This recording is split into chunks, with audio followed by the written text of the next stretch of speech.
Alright, what's up, cyberspace cadets, and whatever else irate prostate would say if he would have shown up on time?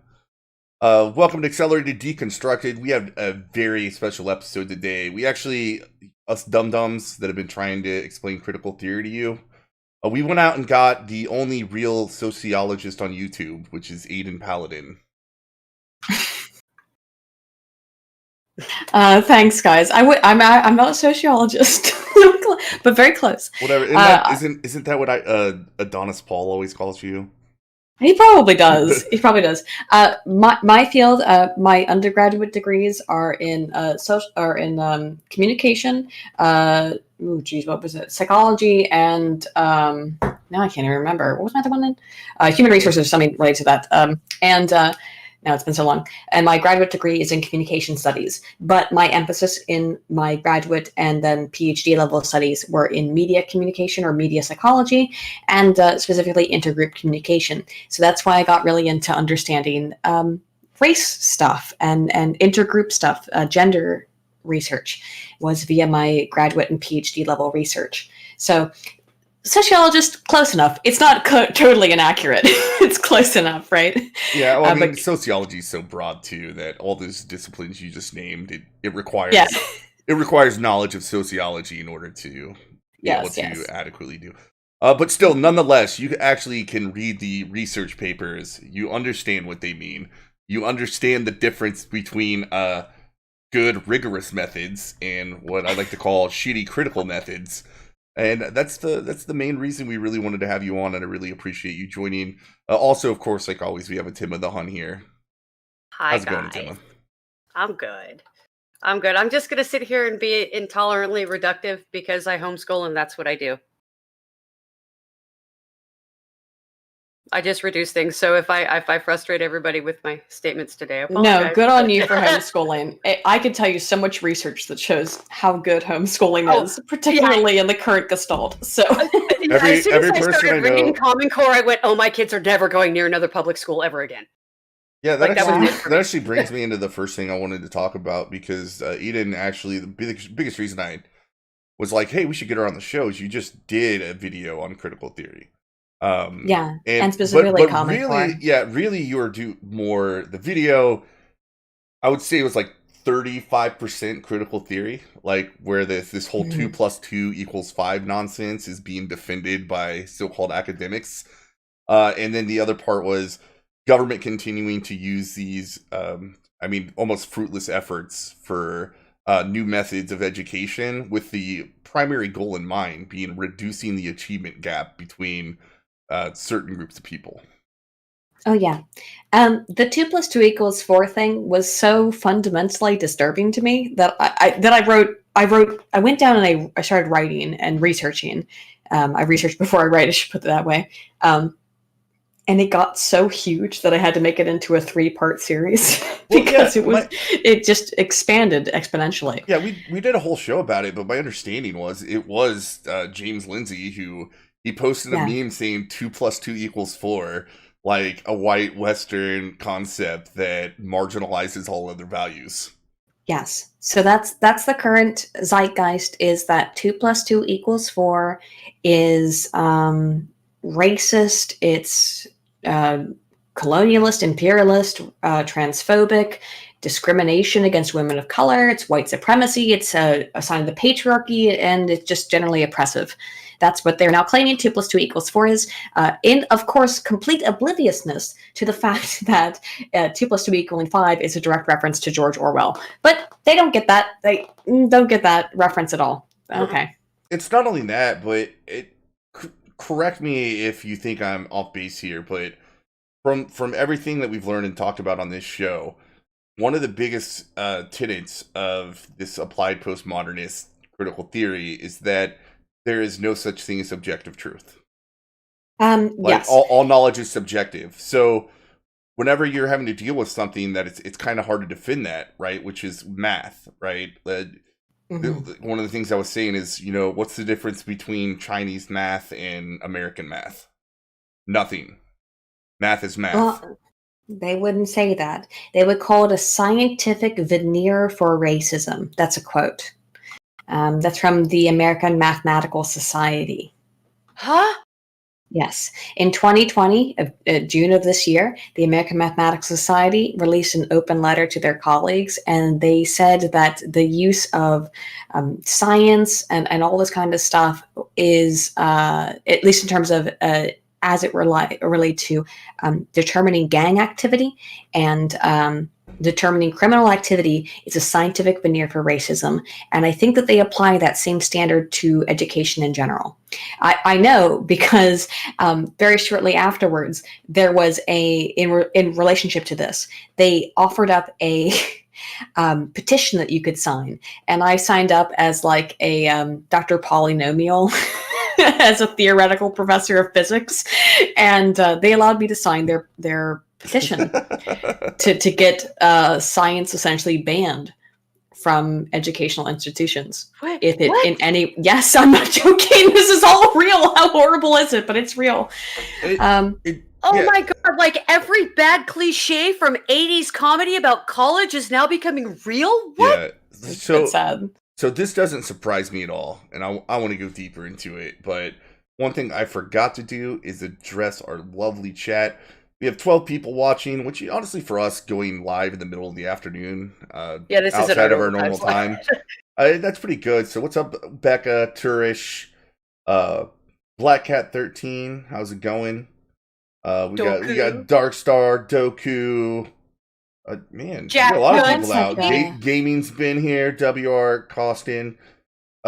Anybody, if you want, I'm gonna have a hard time this stream following the chat. If there's something you want to ask us directly, just at me so that it highlights it in orange, and I'll make sure to get to it. But anyway, yeah, what you were saying about how it's taking over STEM is that STEM is behind, from what I understand, right? Like the psychology, or in psychology, I'm pretty sure critical theory has already infiltrated it and it adjusted the actual science. Not because the science was wrong, but because they thought the science was racist, sexist, misogynist, whatever buzzword you want to assign to it. So there are very distinct, this is so hard to describe, but there are cliques within science, right? In that you can be in one department and have people who really don't talk to each other, even though they're in the same department, but their research is so subdivided from one another that they don't speak to each other and they really don't communicate. Now, this is a major problem within scientific discourse, the fact that scientists don't talk to each other, because we're kind of supposed to. But so what you will find is that even within a single university, so please do not blame the university at large when you see some real piece of garbage study, because they might not necessarily know what's going on, is that you find enclaves of people who are really involved in this critical race stuff, and it likely has nothing to do with what their colleagues are doing. They just don't communicate. So is it in psychology and sociology predominantly? Yes. Psychology to a lesser degree, and it depends on which type of psychology, because clinical psychology, no, not at all. You're not going to find this in clinical psychology whatsoever. That's what I was going to ask. Jordan You're saying it's the Peterson. Sorry. Well, I was just going to say that's why you see people like Jordan Peterson, who's a lifelong clinical I think Dr. Peterson's a social psychologist, but I could be wrong. Well, no, I'm pretty sure he said he was a clinician. I thought he said he was a clinical psychologist. Yeah, I'm positive that he's talked many times about being a clinician. Regardless of whether he is or isn't, that would be anymore. That would have been clinical, my bad. Yeah, that would have been one of the reasons, like this postmodern movement immediately raised alarms to him. Yeah, as it should. I had a question. It fell out of my head. I'm sorry, guys. I'm over 40. I have 4 kids. No problem. Damn it.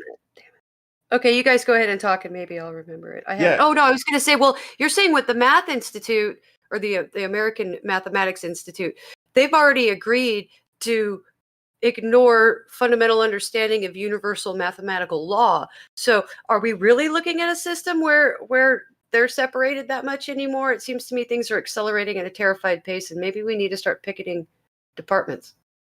I would agree with that. You have to understand that the paradigm under which most mathematic and all academic institutions are operating underneath is a paradigm of tenure, and that generally means complete inability to remove someone from their position unless you have some really extreme kind of social or student-based revolt. Tenure is at the place where, like, if you gain tenure as a professor at an institution, you basically cannot be fired, no matter what you do. It's like qualified immunity for teachers. Mm-hmm. Now, it was put in place for good reasons, right? The impetus behind it was, I believe, good and well-meaning and well-intentioned.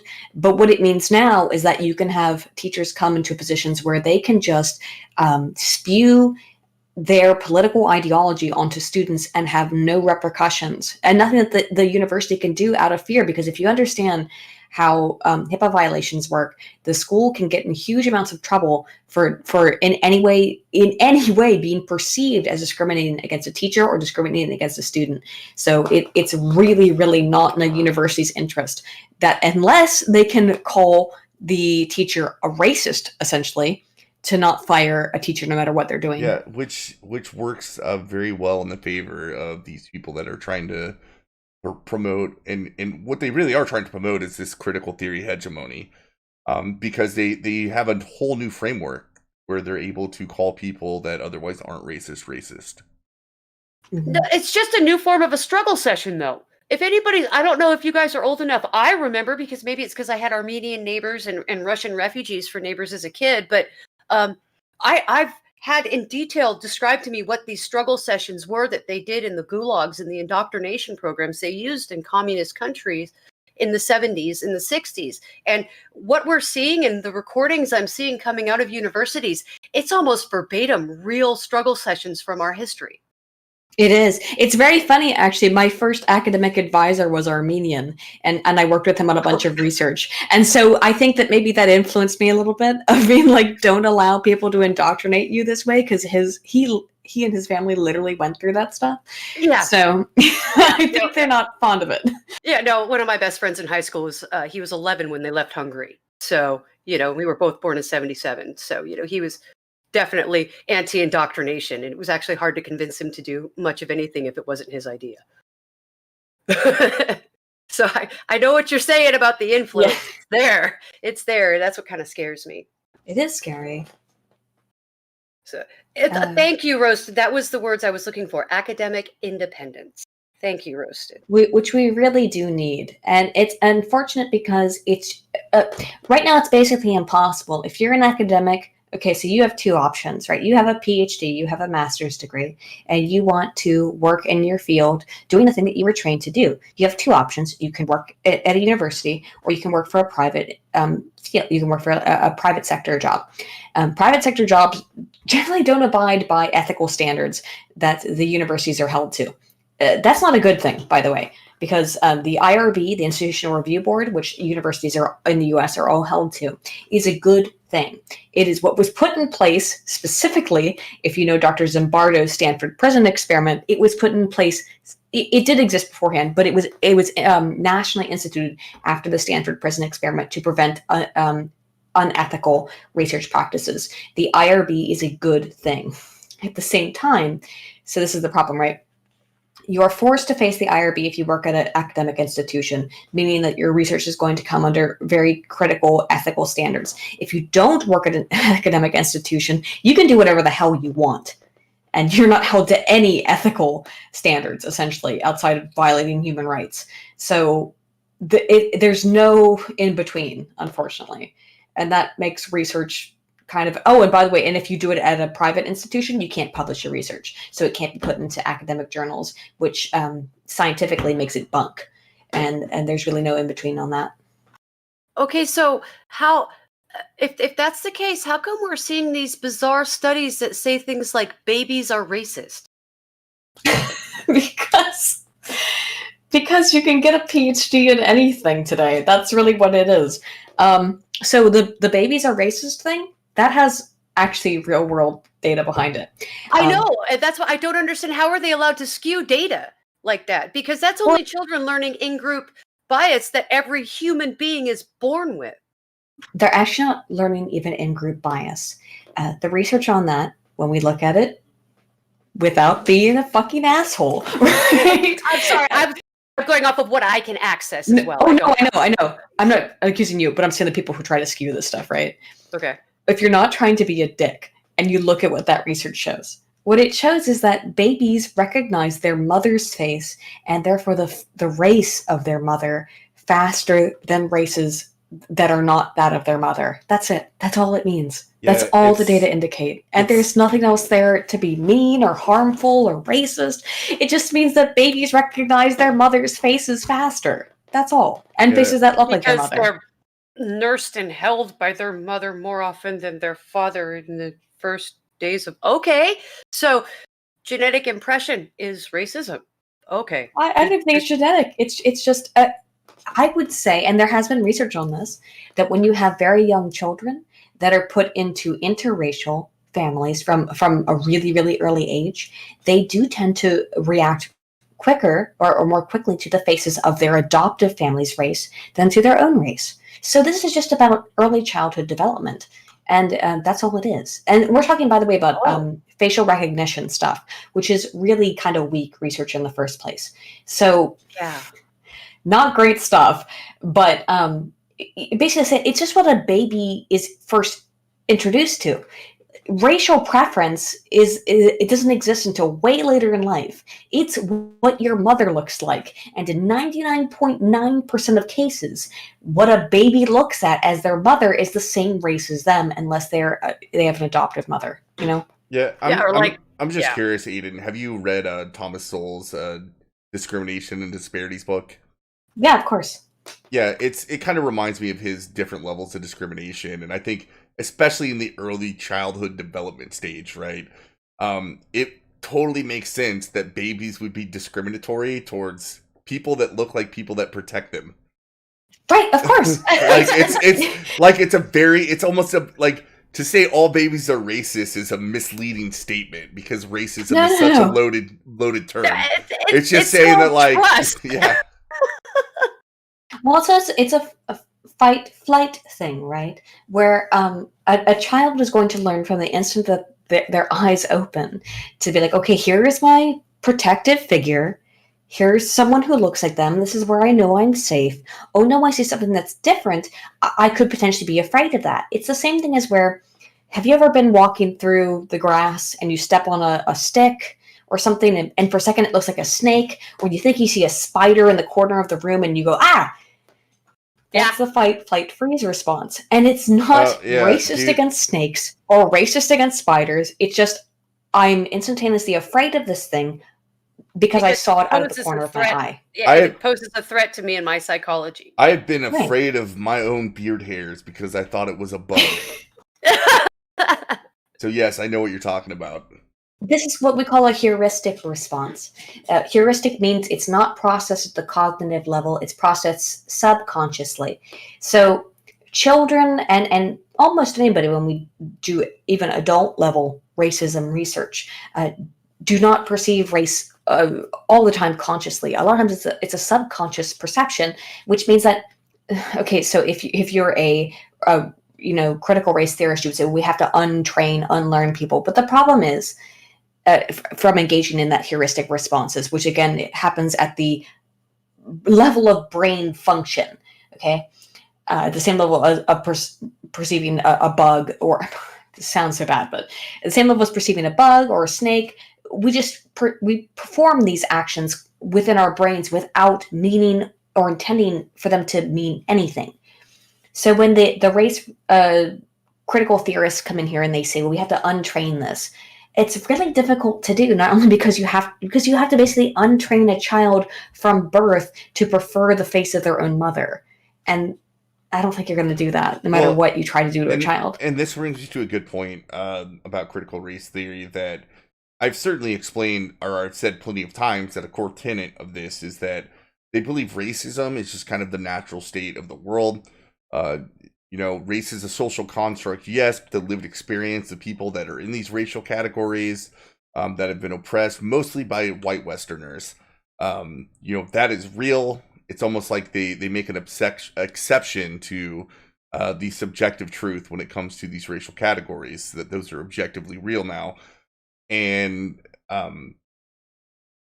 like with what you just said, I feel like they like to pick and choose on the science, where they take evidence like this on the implicit bias, like you were just talking about with babies, right? In these responses, and try to say it translates into the real world to something it really doesn't.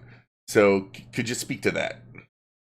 Well, preference for your mother's face doesn't mean anything about who you will love, who you will interact with as an adult. These are conclusions that are drawn from data where there really isn't the connection there, right? Like you would have to form a direct correlation, and they haven't been able to, because it doesn't exist. And there's so much research that gets done on a daily basis, by the way. Research happens all the time. And they have known this stuff about the infant attraction to the mother's face and the mother's, therefore, facial appearance for like 20 years. And the fact that there's been no longitudinal study since then, now maybe we just need to wait another 10, 20 years and we'll get the longitudinal data there.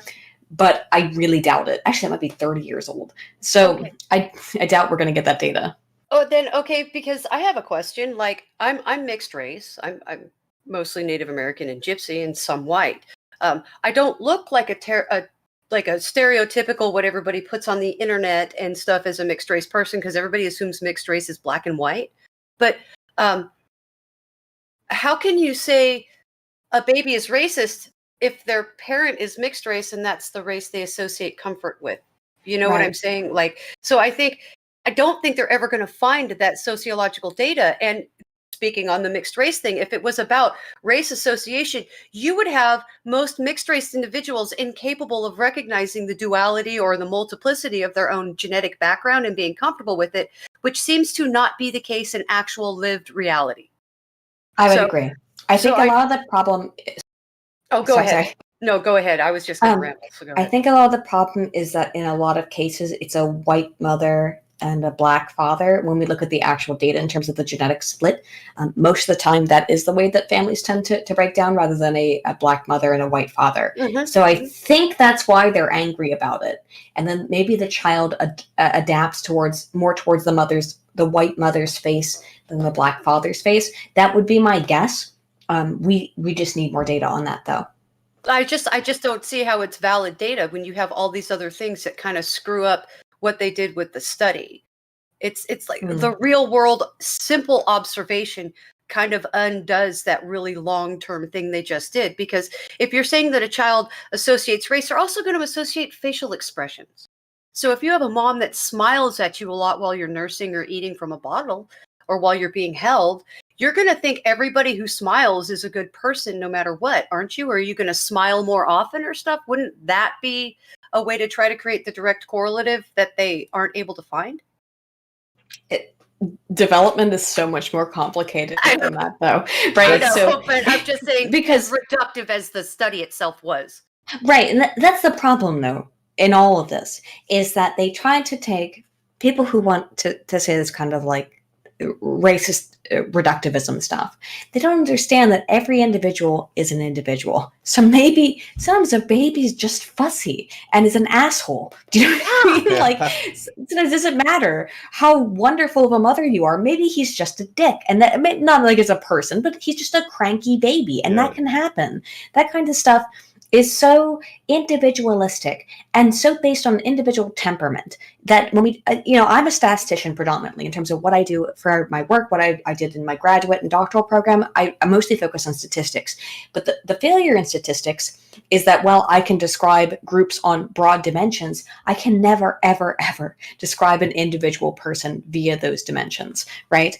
So it's so hard to say what an individual mother or something like that should do to combat racism or feelings of racism or whatever. It's literally impossible, because your baby might be completely different from someone else's baby, and just because they have a different personality. And we have to remember first and foremost that people are fucking individuals. Okay, they're not statistics. I hate you, Aiden, because I mean I love you, but I hate you because you cover so many topics that I actually had on my list to talk to you about, all in one rant. Well, it's so I have also damned interconnected. Excel. They are. So I want to hold on to that idea of looking at people as individuals. So I'm going to hold on to that one. But I want to skip a little bit towards, because we're talking about this idea of implicit bias in babies. I want to skip to the implicit bias test that I know that it's still being used, especially in the corporate world, for determining bias and trying to explain to people why they have this implicit bias. I actually work for a company that hired this other outsourcing company that, you know what, they do a really good job on their website hiding what they're talking about outside of having KPIs to make sure that every position at your workplace reflects the identity population of the city that you are hiring from. However, they did put a resource for everybody to go learn about implicit bias and go take the Harvard implicit bias test, which apparently I am, because I'm good at video games, and the least racist person in the world, because I win every time. Huh? Okay. Well, do you want to know the truth about implicit bias tests? Yep. Let's learn. They go back into exactly what I mentioned before about the mother's face recognition, right? So, what an implicit bias test, as far as it's administered online, and for the most part, as it's administered in clinical environments, is that you are shown the face of an individual and you are asked to quick left or right of good or bad, right or wrong, evil, virtuous, whatever. And the reality is that when that research has been conducted, when that implicit bias test has been conducted on children who are of a race that were raised in an environment of another race, they don't have the same implicit bias. It's because the implicit bias completely boils down to the race of your mother, and that's it. And it doesn't matter if it's your biological mother or the mother that you grew up with. It doesn't matter. It's the race of your mother that you tend to prefer. Yeah, I mean, in terms of quick processing. Some of the other problems I've heard about with adults, that makes sense, actually. Yeah, I just want to point out total incomplete sense. Some of the other problems I've heard with adults is that they get wildly different results if they take the same test a few weeks later versus a few weeks after that.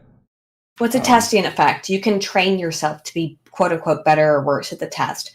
So that's also a possibility and a real thing that you're not like when you go to take the implicit associations test, they say, do not take this in a row. And they're right. And there's a lot of, oh my God, not a lot. There is an incredible library of research on why we cannot allow people to take tests continually, because it's what's called a practice effect. Okay, yeah, I understand that completely. I mean, I knew what the point of the test was to begin with. Plus, I play video games. Like, how many video games actually have some sort of, like, make sure you associate the right word with the right thing? Or it's not exactly that, but that kind of skill. Right? Like, I guarantee gamers, even the most racist of them, would excel at the implicit bias test. It's because that's what it is. It's a game.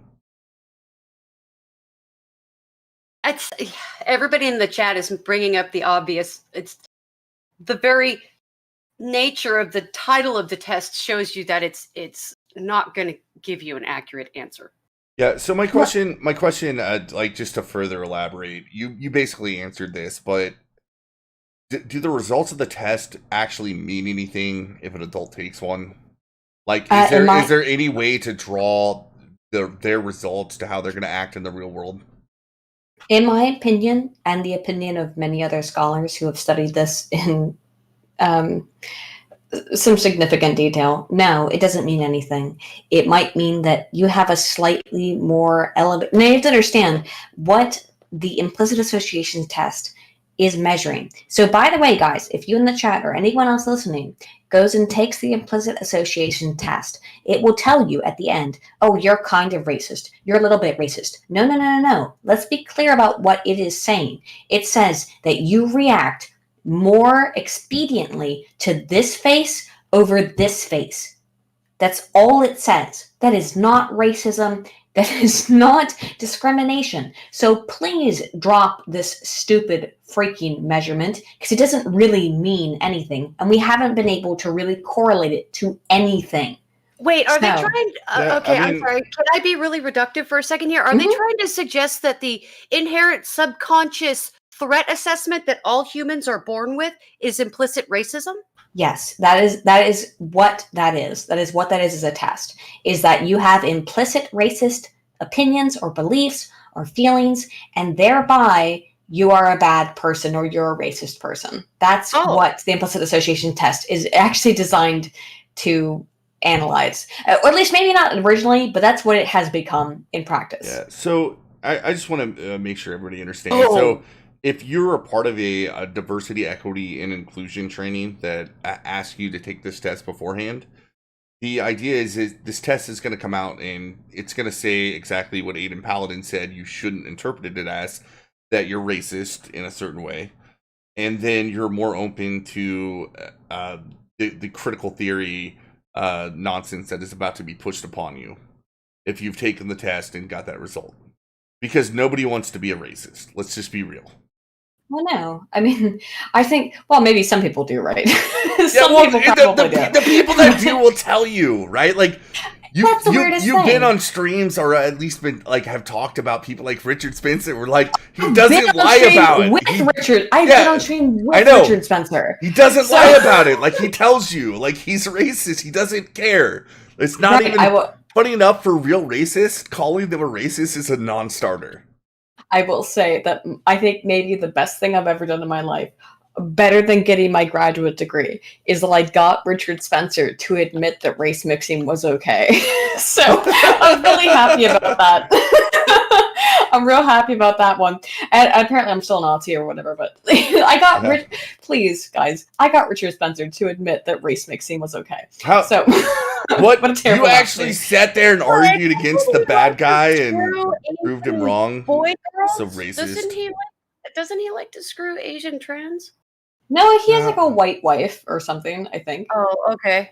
I don't pay attention to Richard Spencer. He's low quality argumentation. It's so sophist. It's so much sophistry. I can't do it because he doesn't even understand what Nietzsche said when he said God is dead. It doesn't. Like, he can't even wrap his head around that idea, and I'm like, okay, I'm gone because my 8-year-old gets that one. It doesn't really matter because most people I know didn't know who he was until The Atlantic decided to do a expose on him. Well, I just wanted to mess with them a little bit. It was about all. I found myself in a very strange position, being involved, being like on a stream, like a Christmas stream, and then all of a sudden a bunch of these actual like white supremacists jumped on, and I was like, okay, well, what should I do now? Oh, I know. I'll try to make an academic argument for miscegenation and see if I can get Richard Spencer to agree for it. Actually, this is a really, really good spot for me to go to one of the points I was holding on to about people that value individualism versus people that kind of have an inherent, disposition towards collectivism. I think that a lot of the reason a lot of people are adopting this critical theory nonsense is because the liberal experiment, especially like from the civil rights movement to now, and you can go back even further, has done almost everything it can to allow individuals of all races to thrive in Western civilization. Yet there's still disparities, like you said. Now, there's hard answers to those disparities, which I believe are the ones that we have to deal with.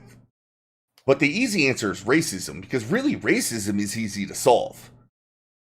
And I think collectivist people, they like the idea of putting this on racism, right? Because they don't want to actually say there's some other problem when you dissect a group a certain way. Like skin color is one of them, but it doesn't have to be the only one. Like I said, Thomas Sowell's race or discrimination and disparity. He just points out there's a disparity between the first child and every other child in families of any size, right? So much research on that, by the way. Yeah. Well, I'm saying well, and one thing I guarantee you, if you group people that were gamers that played like competitive games so many hours a day, you would find dramatic disparities about people that do that. They consider themselves part of a group in all sorts of ways. what I'm getting at is, so at this point, we're at this place where we have a difficult problem to solve that has less to do with racism and more to do with other things. And there's a lot of other things. Like you call it culture, single fatherhood, like that meme I shared with you. We can put that up, by the way, if you want, because you said you wanted to go into that a little bit. So yeah, I'll put that picture up. But that's actually my theory. You could tune in for us. Is your dad okay? I fucking made it. God damn. Hey, irate. How's it going? Good. Good. Okay. But thank you for being such a good son, irate. Hey, I'm glad I got him safe away. I feel better. Good. Thank you for being a good son. Aiden, I'll simplify what I just said, and it really boils down to, I think that a lot of people don't like the fact that they don't have an easy way to point to racism, but they see racial disparities, and it upsets them. Well, the unfortunate thing is, and it's hard to say this, but we base racial groups on genetic haplogroup differences, and we do find differences in those groups. Now, nobody gets angry, right, when I tell you that Asian people consistently perform higher on every form of standardized test. They consistently get higher GPAs. Why does no one get mad at that? But that's true. They are higher than white people on SAT scores and GPAs. That, for some reason, that's not a problem. But then to say, well, people who are of African American, Black, and Latino descent tend to have lower GPAs and tend to have lower SAT scores. Now suddenly that's racist. I don't understand why there's a problem here. Both things can be true at the same time. Neither one is racist. They're just observations, right? That's how I feel too, right? That's why I've never been one to really talk about the race and IQ question. I don't necessarily care, but I do think it's interesting. And at least even people like Brett Weinstein are honest about people like Charles Murray, saying like, well, he doesn't, Brett Weinstein doesn't agree. And I think it's his liberal sympathies where he doesn't want that to be the case. But nonetheless, like, even if it says nothing about any individual that's Black. It just says like, of course, if you're gonna break things down into these groups, like there's all these other factors at play, and genetics could be one of them. It could be one of many. I think there's actually a greater, like an evolutionary psychology or a sociological or an anthropological even explanation as to why you see those disparities. And I think it has to do with the civilization development each region experienced.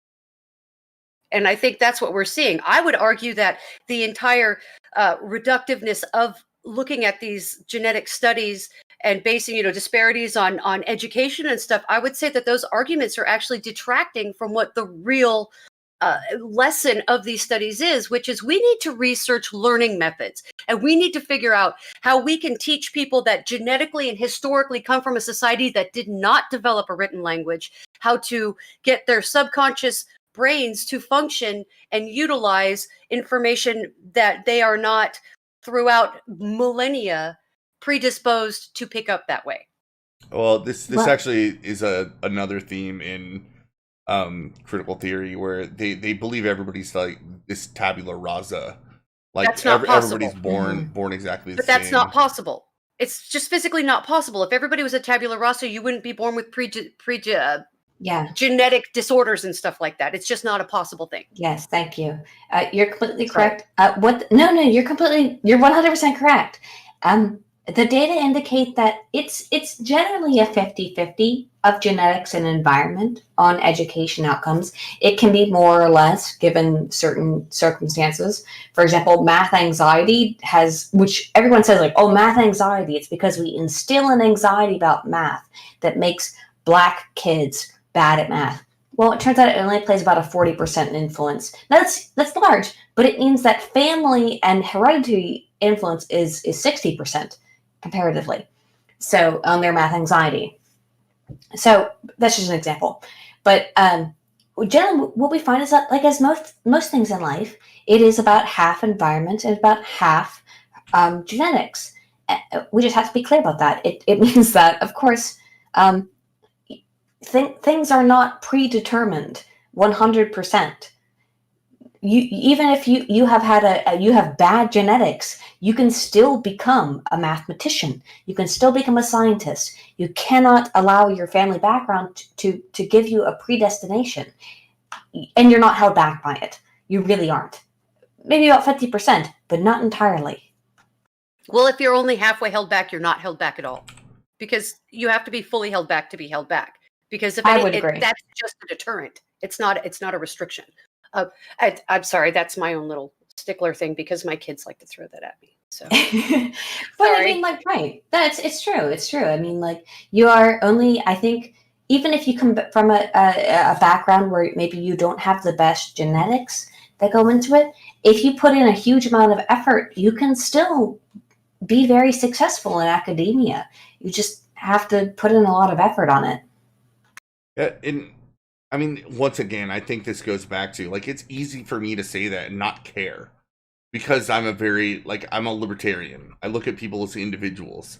If you tell me this fact about a certain group of the population, however you segmented it, right? Like, oh, it turns out that blacks have lower IQs than whites. I don't care.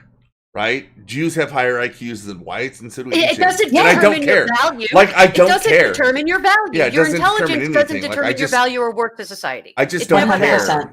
But agreed. I think that there's I think that the fact that this might be the case is partially what is driving this push to critical theory, which presumes this could never be the case. Right? Ibram Kendi says explicitly, anytime you see a disparity in outcomes, there's racism, and it's the result of racist policy, right? And that goes right back to the beginning where we go with education, right? If there's a disparity in education, it just means that there's racist policy causing a disparity in education. And Ibram Kendi says that in no uncertain terms.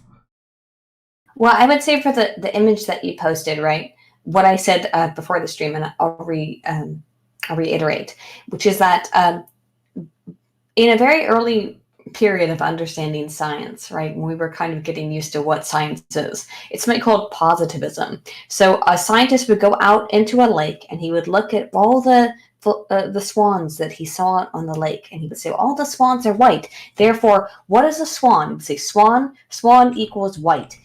In order to be a swan must it must be a bird, must have feathers, must have a long neck, and it must be white. Well, then the scientist comes to the lake the next day, and he finds a swan that's black. Well, this falls in contrast to what he believed before. It means swan does not equal white. In every single demonstrable way, it's still a swan by all of his other criteria, but it's black in its feathers instead of white.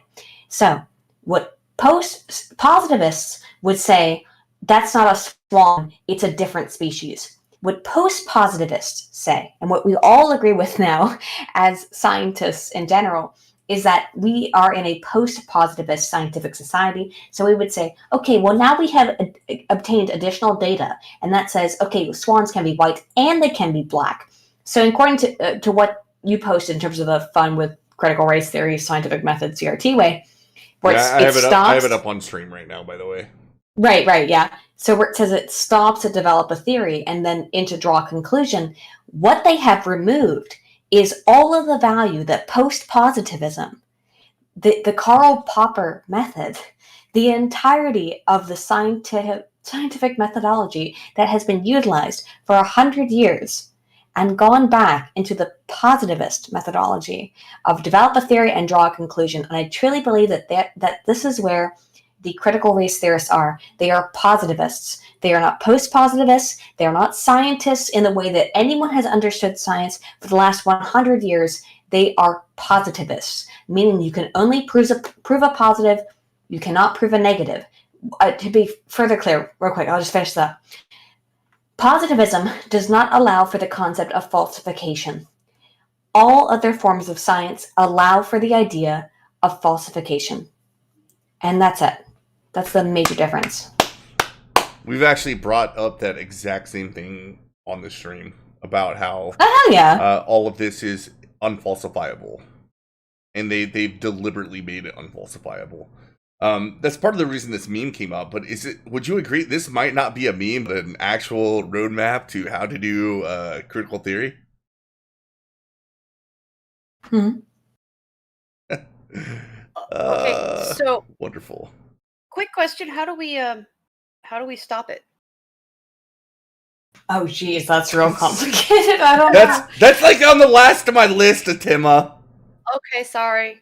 If you want to hear some more ratchet stuff, I've read all their studies. I've read their studies, so I can tell you some really ratchet stuff. Yes, actually, that's exactly where I wanted to go. I wanted to go to because you actually get into research papers. You know the difference between rigorous study, especially when it comes to things that are more in the social sciences, where it's not like it doesn't have the same, I guess, way of observing objectivity as hard sciences do, like STEM. But it's originally, it was supposed to try its best to come up with neutral measures and be as close to the hard sciences as possible. No, it was not. It wasn't? Am I wrong? Yeah, they put that little circle jerk together and, publish each other's shit and validate it that way. Right? Yeah, I would have to look at the guys. Like, some dude in the 80s was like, look, social sciences can be a science, and we're going to try to make it as close to the hard sciences as possible. That's where we should have stuck. Sorry, go ahead. Let's just be very clear about the differences between quantitative science and qualitative science. Quantitative science literally means counting. We have to count things up. We have to be able to measure things. Qualitative science means kind of feeling it out. We're going to qualify things. We're not necessarily going to say, like, this many people believe this and this many people believe that. We're just going to kind of try to feel stuff. I don't hate qualitative science, by the way. I've done many studies and many classes in qualitative science. I believe it 100% plays a role in the scientific method because it allows us to get an idea of how people feel that we might not be able to get via just like yes or no, 1 through 5. How do you feel? Yeah, and real quick, Likert style test. Yeah, Aiden, real quick, I just want to say I completely agree with what you just said. I am all for. That's why I'm muted. I am all for that, so long as they're doing it in a rigorous method. You have to check your qualitative data. You have to have a check on your qualitative data because it's so damn subjective. Unfortunately, then we also have critical cultural studies, which are held to 100%, 0% method standards whatsoever. They are not held to any kind of standards. They are not allowed to, they are not supposed to give any kind of qualifications for their research. They're not supposed to provide any data. They can just say whatever the hell they want. And that's really, it is basically a Tumblr blog being published. That's what qualitative data is. Not qualitative, excuse me, critical cultural data is. Excuse me. So you don't even think it's qualitative data? No. It's something else entirely. It's opinion. Yes. Give me. This is for the audience, and this is for me too. But for a good qualitative social study, right? That people are going to make. What would that have that a critical theory published study would not have? Okay, so qualitative data is actually really important. Those of us qualitative is important and quantitative data is important. The data that the critical cultural theorists fall into is both non-qual and non-quant. It's just, they don't even consider it qualitative. It's just stuff. Here it is. Here's the thing we found. We didn't conduct it under any kind of methodology. Here it is. Very, very important qualitative data. For example, if I want to know how someone, let's go to education, right? And since we've been talking about it, if I want to know how a parent feels about educating their child, I would need to ask them. I would need to say, like, well, how does it feel? Do you feel ill-equipped to educate your child? And then I could look at the child's actual quantitative grades. And then I could compare the two against each other and say, like, okay, well, the parent felt ill-equipped to educate the child. The child didn't perform well in school. Therefore, these things might be correlated. You would actually have information based on responses, which We all know response data isn't the best data, which is why you would compare it to the actual performance and do a regression on that analysis and come up with a good scientist would, but it doesn't always tend to be the case. Well, that's what I mean. I think I would hope that's what you would do. If you were a good scientist, that's what you would do. That very rarely happens. When I said I hope that's what you would do, what I meant is I hope that's what you would do. Me personally, I'm not. I can't get invested in educational level research. It's so hard to do because. Well, no, let's be real. Let's be real. Okay, so here's something that people don't know. In order to conduct research on people under the age of 18, and that involves conducting research on high school level students and below, it is not easy. You have to get so many permission slips from the parents. You're not allowed to collect any of that data without having permission from the parents. So whenever you see a study that's about a child's grades, that's about a child's anything, generally speaking, it has to be signed off on by the parent unless the entire school system has signed off on, in which case the parents probably had to sign off on it initially. So really, it's a very difficult field to actually study. Well, yeah, because we want to protect our children. As we should. Yeah, I also wasn't pointing. It's a hard thing to do, and maybe it should be hard, but at the same time, I think we need to stop looking at the disparities as racial systemic problems, and we need to start looking at why we have the disparities, and we need to be able to do it from a holistic perspective that looks at actual anthropological and sociological data compared with things like diet and living environment and educational methods. Subjective truths. Yes. Yes. Yeah. I'm so frustrated with critical race theory because I know there are so many young men out there that could do with a really good education, and we are not servicing them correctly right now. And they're actually, to your video, we're doing the opposite because you're lowering the standards on people that are going to these schools that, there's probably some brilliant kids there, but the way they're dealing with, and I'm pretty sure this was a major point of your video, is a lot of the times the way they deal with trying to get to these standards is not by actually raising the level of education of the students. It's by massaging the numbers to just make it seem like more people pass. Oftentimes it means removing male students. Yes. That is literally how it's being enacted in practice, is by flunking out male students so that they do not obstruct the curve. So they send them all to continuation schools. Or like and also in your example, they held a whole bunch of third graders back in order to make the fourth grade attainment scores look better. Well, that was under No Child Left Behind. Yeah, you're right completely. That was under No Child Left Behind. And what they did is they were like, all these third graders failed third grade, so we'll just hold them back from third grade, and then we'll let them go forward after a year, regardless of whether or not they pass that year, because we're just trying to meet a certain level of expectation of where the child should be for a grade. And the result was that there became an overwhelming majority of students, a large percentage of students, who quit when they were 16 and went out and had no high school diploma because they had been held back 2 years and they were behind all of their classmates. They were 18-year-olds who were in, what would it be,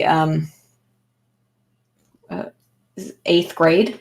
And they were just like, no, fuck, or they're 10th grade. And they were like, no, fuck this. I'm just getting out of here and going to get a job. Not understanding they can't get a job with a 10th grade education, but for the most part, except for what kind of job can you get with a 10th grade education? A drug dealer? Yeah, you can get that job for sure. And I could go on about education as a policy standpoint forever. But this happened in the Bush era, right? This was before critical race theory left the train station and just jetted off to the rest of the planet.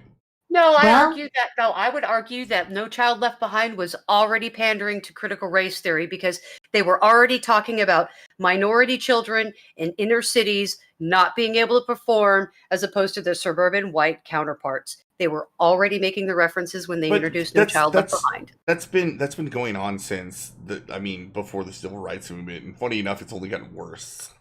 Well, you're right though. The critical race theory stuff has been uncovered by Trump in terms of him banning it.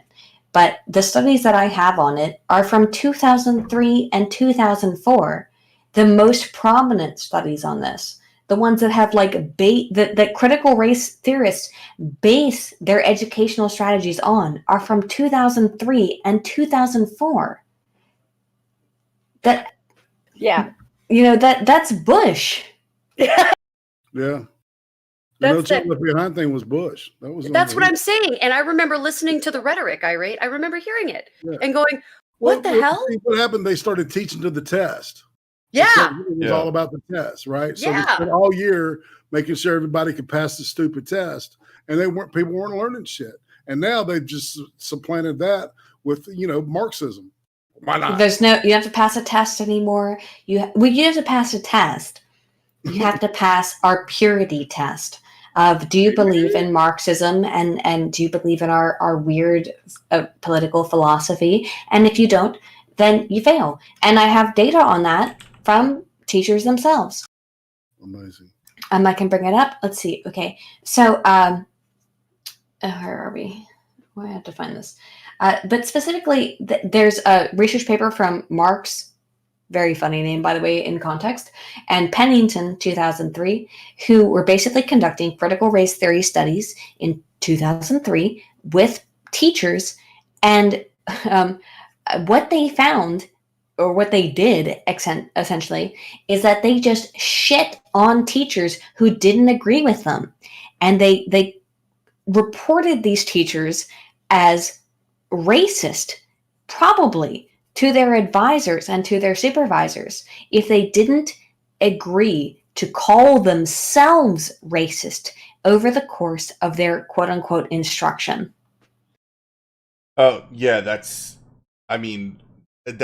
goes back to like these pictures from diversity, equity, and inclusion trainings where you have somebody standing up there and on the whiteboard they wrote, "All white people are racist." Okay, but that's literal struggle session shit, guys. Okay, Yeah. This is real gulag, like psychological torture shit. This isn't like this isn't just an academic process we're talking about detached here. They're doing this to people. And I think they are. That's the terrifying part, is we see all these people protesting in the streets and getting on in front of cameras, and they sound fucking insane. And I think part of the reason they sound so absolutely out of their minds is because they have literally been broken. They've been trained. They've been trained into a mindset. In that study I was talking about at Marx and Pennington, one of the teachers says at one point, hang on, let me bring it up. I have it here. She says that all teachers are racist, and that to deny it is racist, and that denying being racist, quote, unto her is more harmful than overt racism. That's what we're dealing with. She goes on further to say later in the paper that being a Klansman or a white nationalist is less hurtful on an individual level than not accepting that black students and white students are different.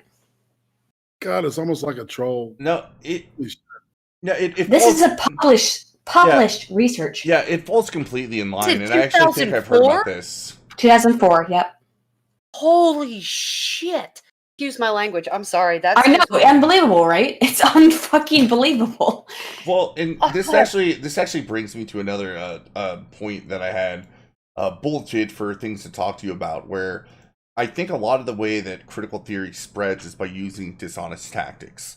And by that, they use name calling and with the Mott and Bailey technique and other equivocation fallacies in order to get your normal person on board with what they're saying, right? Because it's so much different to hear that somebody's being called racist, but the person calling them racist is coming from a critical approach where they just think racism is a normal thing that everybody adheres to, and you're either complacent in the racism or you're still a racist, but you understand your position and you've decided that you're going to become an activist and be anti-racist. See, this is wholly terrifying. This is wholly terrifying. If you have studied any of the cultural shit throughout history, this is fucking terrifying. And I'm not just talking modern history. You can go back to the Greco-Roman times when they were dealing with direct democracy, and you can find shit written about this stuff. We have known how bad these ideas are for 2,000 or 3,000 years now. I'm sorry, I didn't mean to cut you off, Excel. It just is making my head hurt listening to this and realizing the language and going, oh my God. Well, it brings back to what we talked about pre-show, where essentialism was a big topic, especially during the postmodern period. And, well, even in liberal circles, they decided that, like, this idea of essentialism, especially, like, racial essentialism, should go away. But it's kind of amazing to me, because I know they don't explicitly say it, but they brought it back. They do believe in some sort of racial essentialism. And if you happen to be a black person that does not have what they call critical consciousness, then you are not actually part of the group of being black. You're missing something. You suffer from false consciousness. And that's why I almost feel like they brought back racial essentialism. Like, they're trying to re-implement that. And while the liberal experiment has done everything it can to de-emphasize superficial qualities like race, the critical experiment is trying to re-emphasize that and put it at the forefront.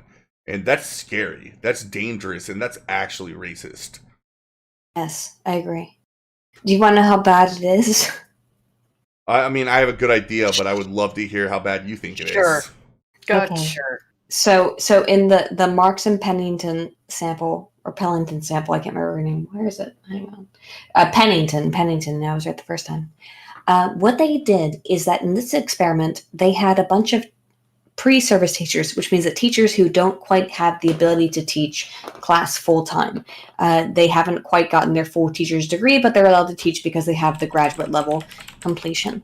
And they were asked to take this class with other teachers guiding them into, here's how you become a real teacher.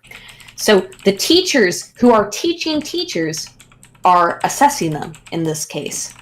The teachers who are teaching teachers held all of these seminars saying, hello, I'm a racist. You're a racist too, right? Because you're a white person. Admit that you're a racist or else you're going to fail this course.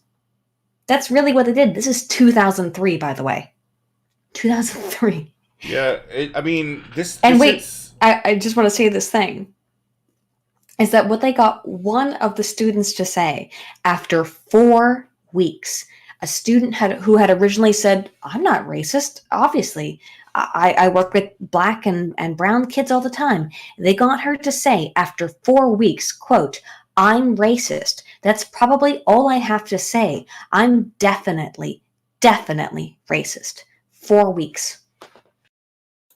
But it's not a gulag. Not a gulag, apparently. Yeah, I mean, critical theories really are an indoctrination study. And the worst part about it is they don't hide it in their writings. They say that they want education to be some sort of dedication to activism. They say that the whole idea that we used to have in liberal scholarship, where if you can present ideas to your students without them knowing your opinions on it, you're doing a really good job as a teacher. And that's completely flipped upside down when in critical theories. They want you to do the opposite. And they really are. I think we're seeing it play out in the real world. They're breeding a whole generation of young people that have just been completely indoctrinated with this. They have no ability to critical think. They just know critical theory. It's really upsetting because to me, that's some of the most racist shit I've ever heard, right? How upsetting to be like, you're a teacher and nothing you can do can ever be considered as anything other than racist because you're white. How horrifying. Sorry. Oh my God. How is that not racist on its face? Can't be racist against white people or something. I know. So Obama was racist against half of himself? I guess so. Yeah, I want to go back a little bit. Like, how did teachers get there? Because this is happening outside of disciplines that have nothing to do with critical theory, right? So because they're using struggle sessions on everybody. You were talking about how, like, these departments don't necessarily talk or anything, but there's this other phenomenon that James Lindsay and Helen Pluckrose have written about, where it's so normal on campus that they don't even understand they're being influenced by it. Like, it's become an orthodoxy. Yes, another quote from the teachers said that white teachers attempting to be helpful, knowledgeable, and act in the best interest of children is on par with being a member of the KKK. And I'm not joking. That is what the scholars in this study, which is Marx and what is it again? Sorry. Marx and Pennington, 2003, advocate. Marx and Pennington, 2003, say that, quote, that's not, I'm making that up, that is a fucking quote, that being helpful, knowledgeable, and in the best interest of children is on par with being a member of the KKK. That is part of the study. It is a published piece of research. How? Fuck me running. How? How did that get peer reviewed? It probably wasn't really peer reviewed, to be fair. But how did that get published? Unbelievable. I wouldn't, because it took me 2 fucking years of revision to get a goddamn experiment plan fucking published. I know. Are you serious? I know. Well, I know. Trust me, I know. But this person can get published with this absolute goddamn nonsense. Okay. Alrighty, whatever. Well, nobody wants to shoot it down because they're afraid of being called racist. Exactly. Right? Because if you shot that study down and you said, I don't know, that sounds kind of really fucked up. Yeah. Exactly. You're racist. Exactly. Oh, we must secure the future. I mean, sorry. I'm kind of freaking really fucking mad right now. Excuse my language. I'm sorry. Come to me the second I read this study for the first time. I got so mad I had to pace around the room. I got so angry. Yeah, I didn't even get to finish my degree, but I got my experiments published and peer reviewed, and I was proud of that. And these people get to do this shit, and they're handed goddamn master's degrees, and they don't have to be peer reviewed at all. Fuck you, man. Get mad, because I was real mad too. I was furious. Well, so what's funny is, like, Atima gets mad when we just talk about these ideas on this stream, and she relates it to the real world. You come in and like, I actually work in academia, and it's as bad as you think, and even worse. And it's worse. It's worse than you could ever imagine. It's so much worse. I kind of feel vindicated for walking away now. You know? No, do it. I mean, really, you should have, because it makes me so upset, because this is the shit that they are actively, because in this study that I mentioned and the other study that I talked about, they are teaching teachers. This is what in 2003 and 2004 and 5, these are not current level data, because we do not have current level data, because for some weird reason, I don't know why, they won't publish what they're doing anymore. Oh, no, they don't. They aren't honest about anything. I've been trying to find publications on anything new that they keep citing, and I can't find anything but studies that relate back to shit from like the 80s and weird stuff like that. Or it'll be stuff that's conducted in like the Philippines with no fucking control groups and stuff. And I'm like, this doesn't make any goddamn sense. What are you doing? Like, if we did that with astrophysics, if we did that with astrophysics, like half the planet would be dead. The wokeists have not conducted any level of scientific research since the mid 2000s, maybe the late 2010s or the mid 2010s. Actually, they have not conducted any scientific research. Aiden, I'm going to interrupt you for a second, but it's probably just going to expand on what you're going to add. Is there any value to work that comes out of critical scholarship? Okay.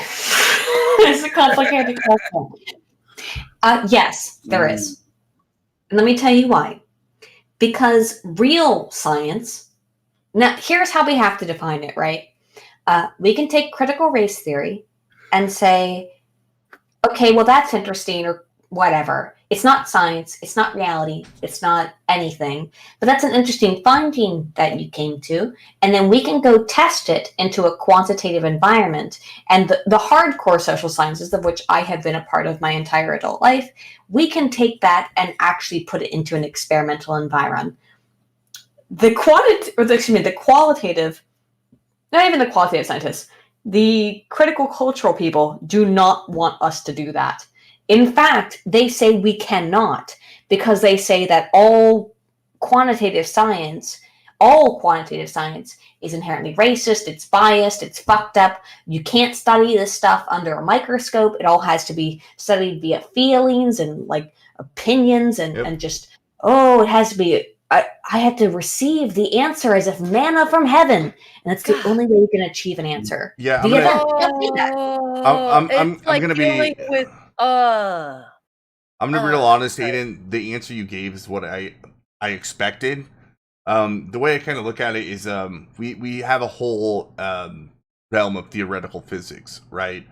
But theoretical physics, they come up with cool ideas. I love listening to them. They talk to them, but they are still bound to some sort of objective standard to test that their theories are true. They can't just go on and keep moving on as if they like without any real evidence that their theory is correct and move on.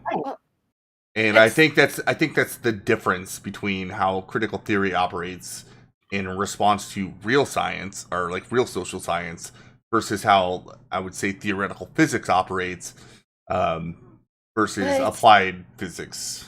It's just so fundamentally dangerous because you're ignoring the first and most important rule of physics, life on the earth, observable nature, and that is for every action, there is an equal and opposite reaction.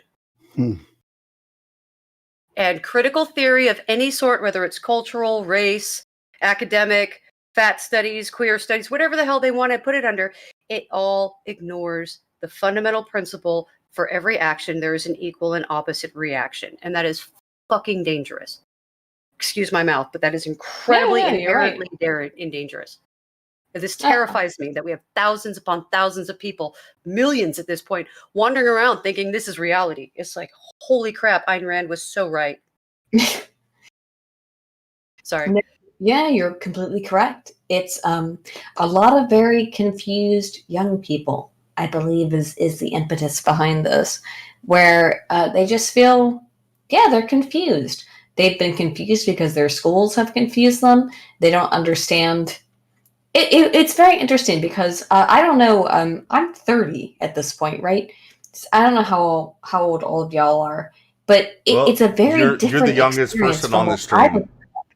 Okay, whatever. Yeah, you are. So, but it's a very different experience from when even I went to an art school. I went to the most liberal school in my entire city, and I didn't get indoctrinated into this in between 2001 and 2007, so this really shows me how far things have fallen in that no one ever, in 2007, 2008, I was a libertarian. 2008, I voted for Ron Paul. Me too. That's, but I think today though, if you're an 18-year-old and you want to vote for a libertarian, there's no way that you would not be bullied and harassed and maybe like assaulted by your fellow classmates for just saying, I don't support Kamala Harris and Joe Biden. Yeah, I think they would maybe kill you for that shit. I'm serious. Yeah, it is that bad because I can say right now in 2008, in 2012, that's when I started asking like, where did the liberals go? Because in 2008, a lot of liberals were signing up for Ron Paul because the major issue for the left at that point was war.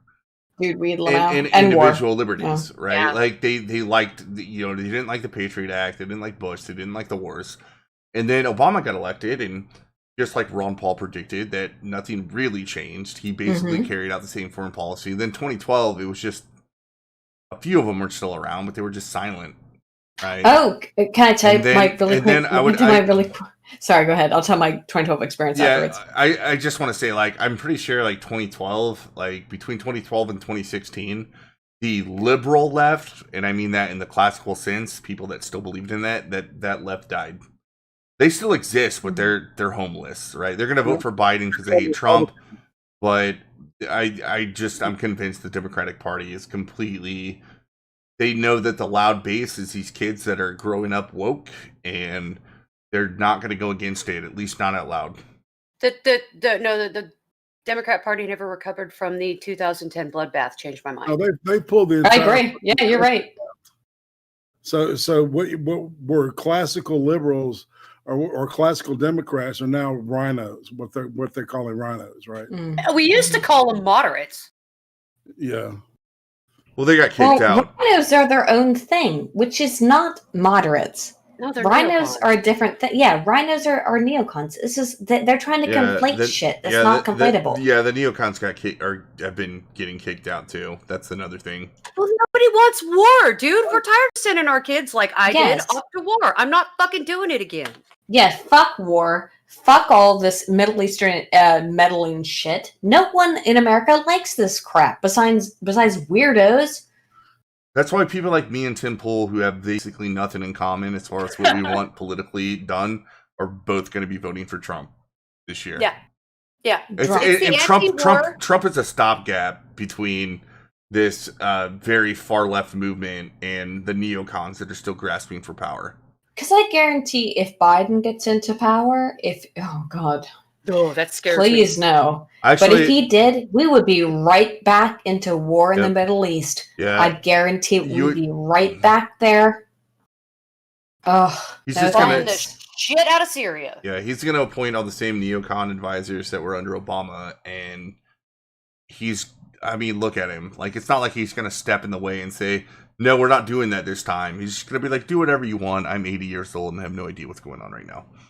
On that note, I do want to stick just quickly, because I have one more bullet point out of like 20, which, Aiden, you just happened to capture most of them without me having to bring it up.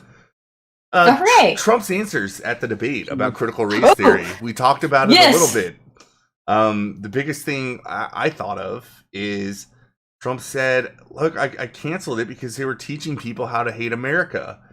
And Biden responds back and says, nobody's doing that. So let me pull up the data. Oh, yeah, because Project 1619 doesn't exist? Yeah. What? Okay, let's go over the data. Okay.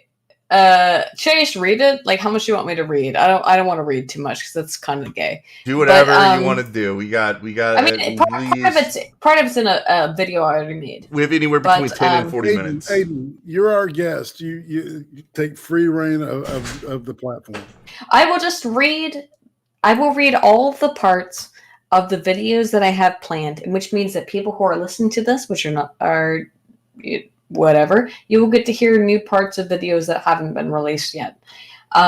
Okay, here is all the reasons why the critical race theory shit is fucking stupid.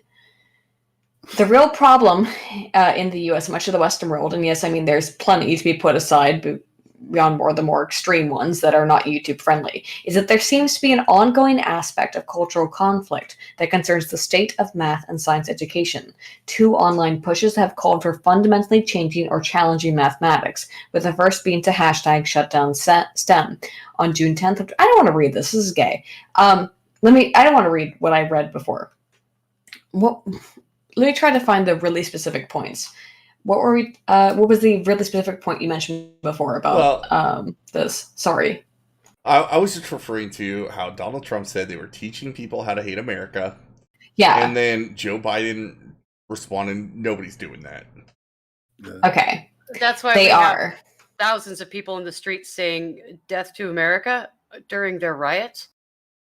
Yeah, no, sorry for starting to read that because I was trying to find a good place, but no, I have so many examples of it, but it's just because it's so fucking bad. Yeah. So my thought everywhere. Yeah, my thought on this is, so I know what critical race theory or critical theory actually teaches, where they think the entire American liberal experiment was founded on white supremacy, and that their goal is to ultimately disrupt and dismantle it. And it's kind of underpants gnome style, right? So it's disrupt and dismantle it. Step 2. Step 3, we have some sort of new social neo-Marxist, postmodern, critical. I don't even know what the end goal is. But apparently they just say, as long as we get rid of all these things we call as a problem, everything's going to work out just fine. What they would say is, we don't hate America. We're just trying to fix all its flaws. Right. By undoing everything that's an American principle, like individual liberty, Democracy. Yeah, like family. Limited. Oh, they hate the family. They hate limited the family, government. Man. Yeah. Really hate the family. Fathers are the most evil creatures on the planet to these people. It's unbelievable. I don't understand how they're allowed to be that. I don't understand how they have any. I don't even know how they have a justification, because there's not even an instance you can cite where it's okay to say, yeah, you don't need a dad to raise kids. I don't know where that exists. Well, I'll tell you this. I don't want to read through all my stupid fucking dumbass scripts right now, but I did this big review of trying. Super smart. I did this well researched notes. It's super dumb, but I did this huge review of trying to figure out absolutely every variable involved in a child's math education outcomes, right? Like how well they did in math. And you know what was the most important variable? It wasn't their race. It wasn't their school. It wasn't their wealth.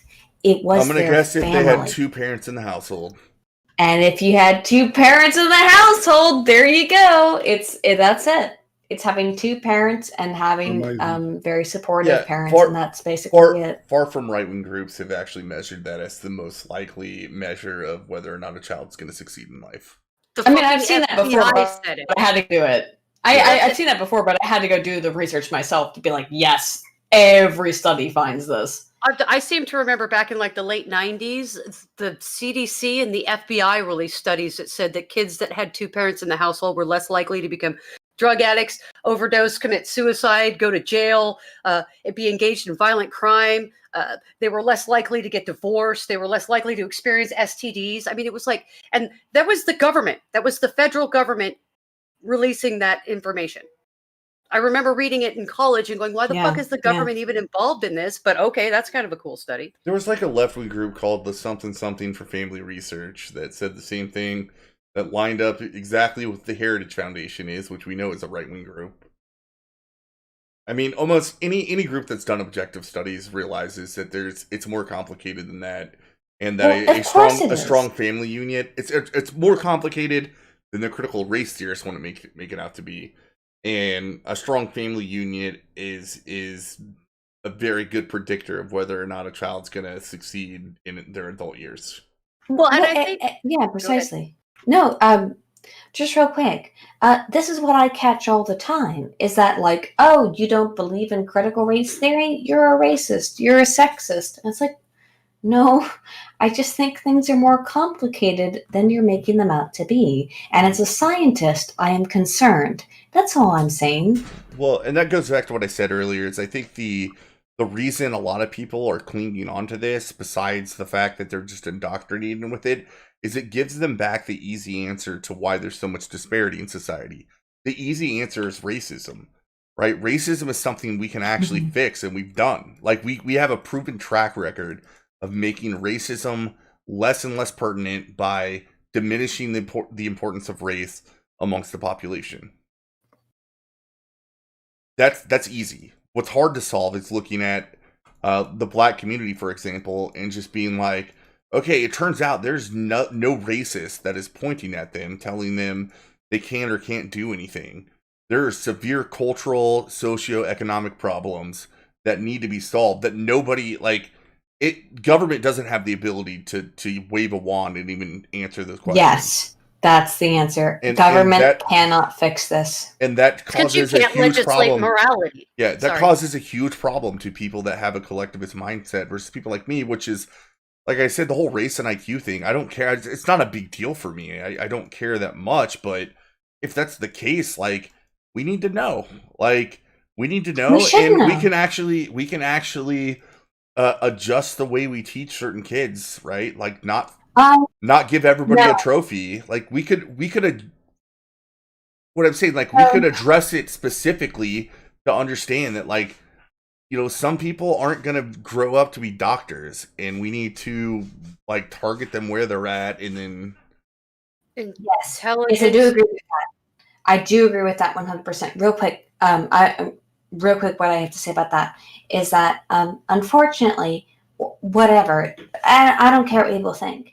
The reality is that African Americans in general have a 20-point lower IQ rating than white Americans, who have about a 20-point lower IQ rating than Asian Americans. So don't get too excited, whites. Okay, it's not super exciting for white people. That's just the reality. For Black and Hispanic people, about 10 points lower. Hispanic people about 10 points lower than whites on average.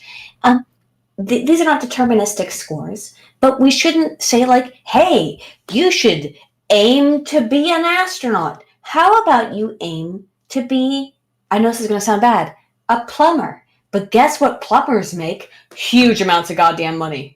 Yeah. So don't talk shit about plumbers. You can snake toilets and make $150,000 a year, no problem. You just don't have to agree with this ridiculous liberal mindset. Funny. You need to have a fucking master's degree in English to get a goddamn job.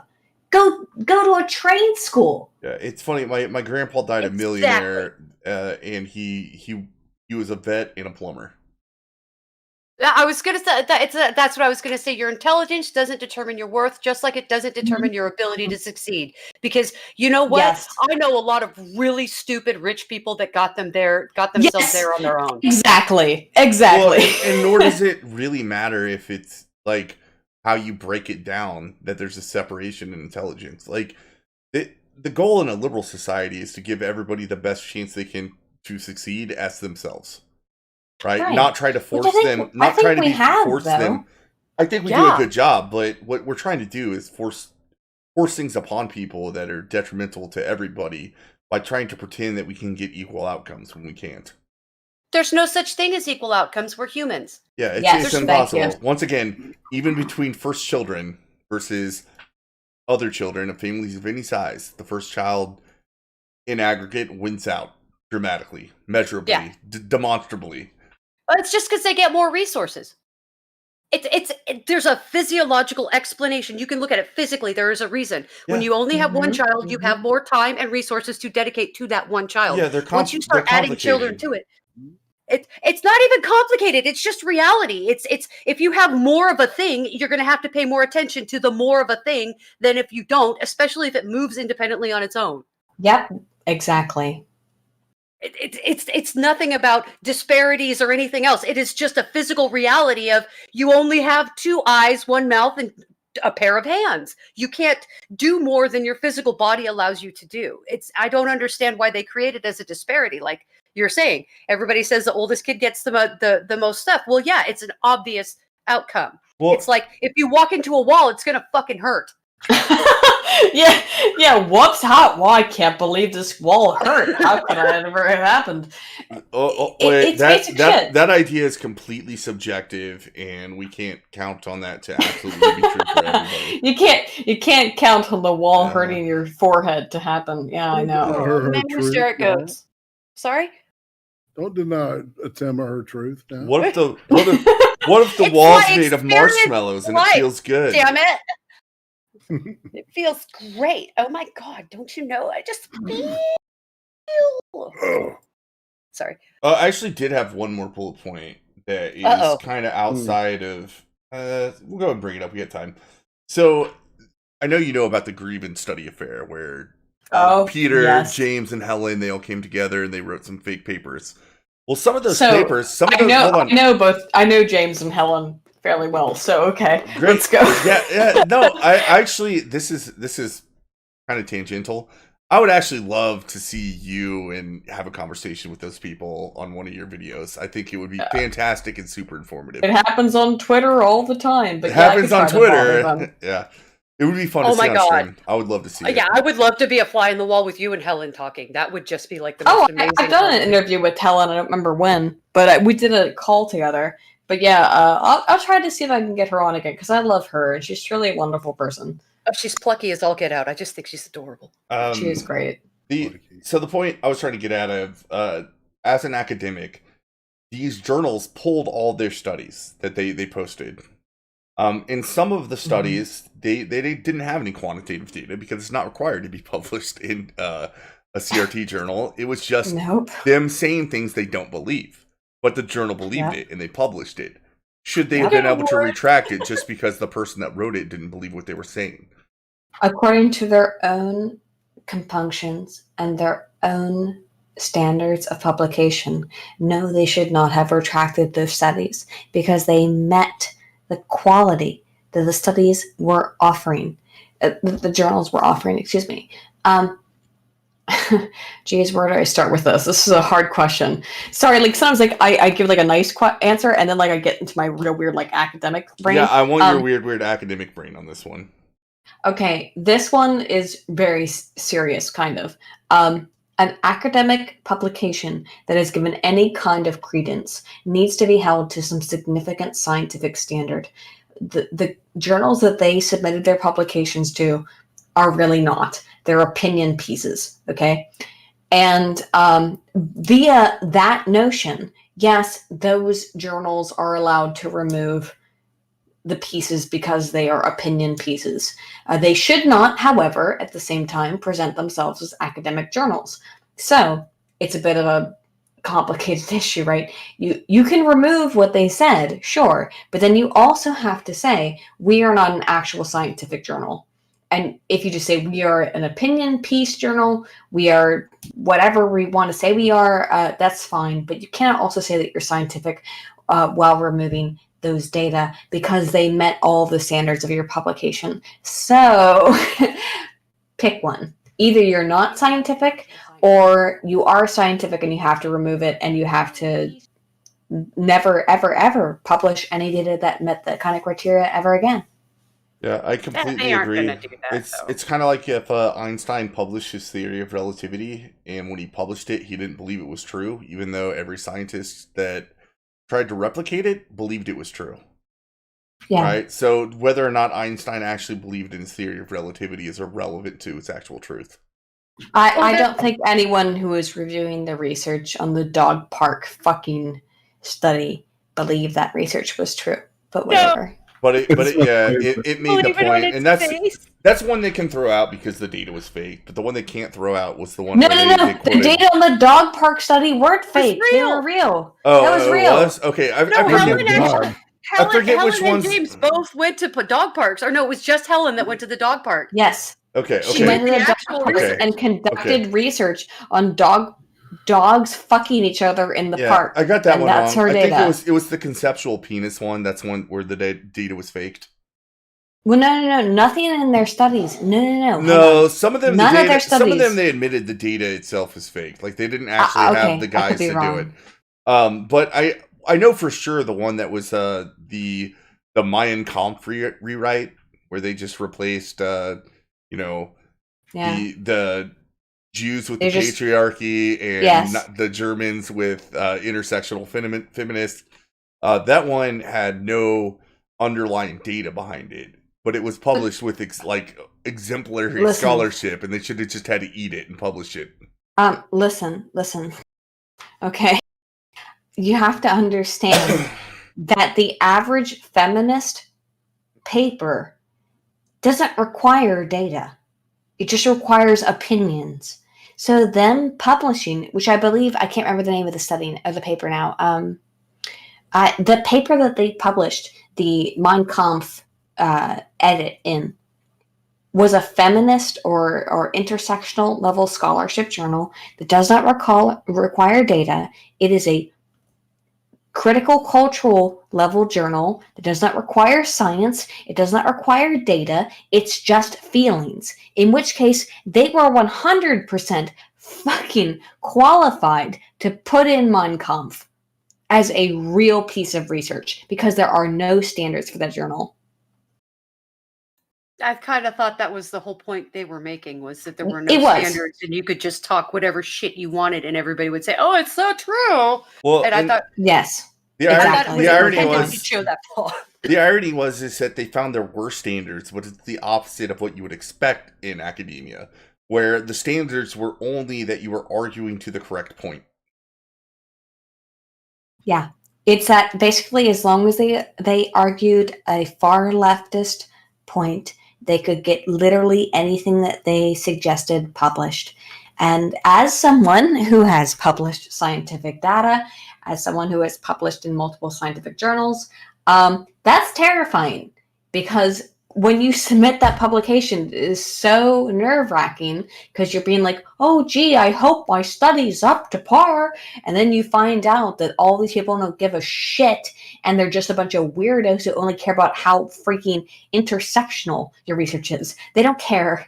Maybe not in all journals. And excuse me, it's not in all journals, 100%. But there might be people reviewing your research who don't give a shit about how fantastic your multinomial analysis is, so long as it's not intersectional enough. They don't care about your multi-level analysis, your regression analysis, your log linear regression. They don't care as long as it's just no, like my social life and sciencey enough. Is that why? Is that why these places keep projecting? Really fucking hard. Is that why they keep rejecting my job applications as a data scientist to work for these places? Probably. I'm not joking. I'm joking. I've never applied to those places, but I'm just assuming. Oh, okay. Sorry, but be very careful, because that is what I do for a living. But if you're a data analyst, yeah, they might not accept you if you're not a black or brown person. Welcome to 2020, where racism is 100% allowed. Yeah, if I happen to read the data in a way and I was like, no, actually, this disparity is not caused by anything racist, by any data analytics method that we could possibly use, it would be like, you're fired. You're fired. Well, it doesn't even matter. It's fucking just like, racist. If you're a white person applying for a job, they're very likely just to not hire you because you're white. Yes. Because now and by the way, this is an HR environment. I don't know what you're talking about. Against HR law. It's against HR law to ask you what race you are.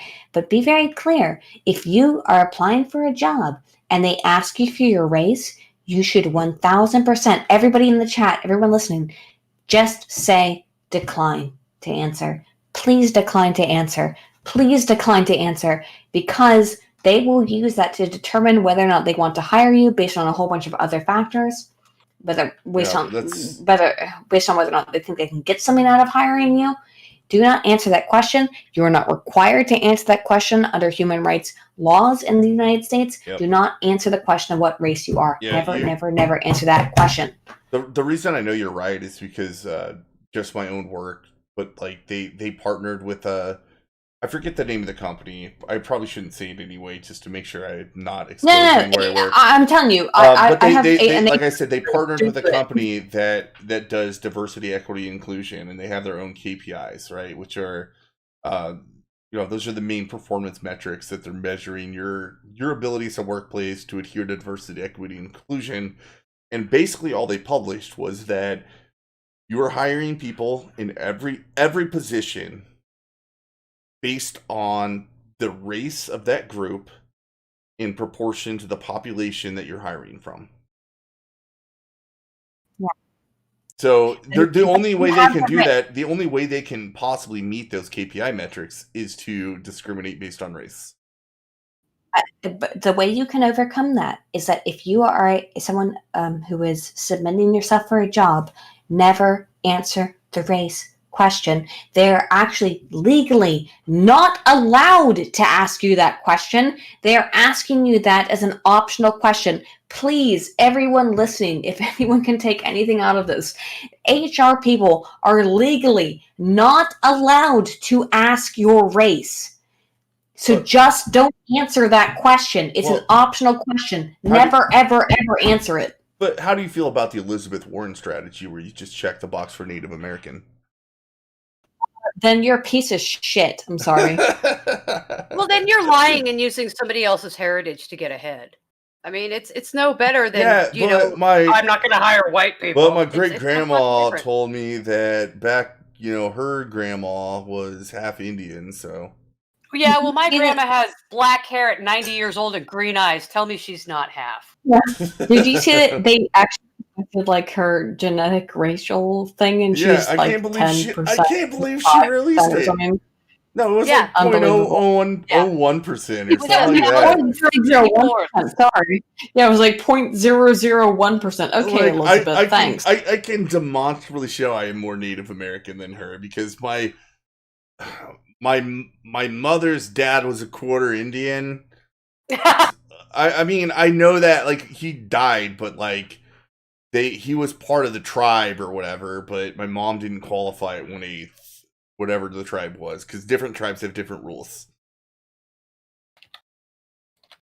Well, you know, and Ryan was talking about something terrifying in the chat. California, they're removing the Prop 16 is on the ballot right now.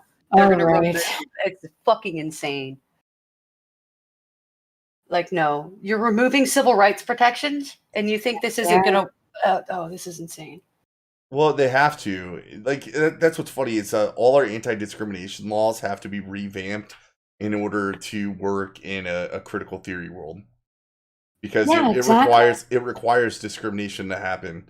Ibram Kendi, once again in no uncertain words, says whether or not discrimination is right or wrong depends if it is working for a racist or an anti-racist goal, and any goal that is makes less disparity between groups is an anti-racist goal. So you can discriminate on white people to bring up black people because that is an anti-racist goal.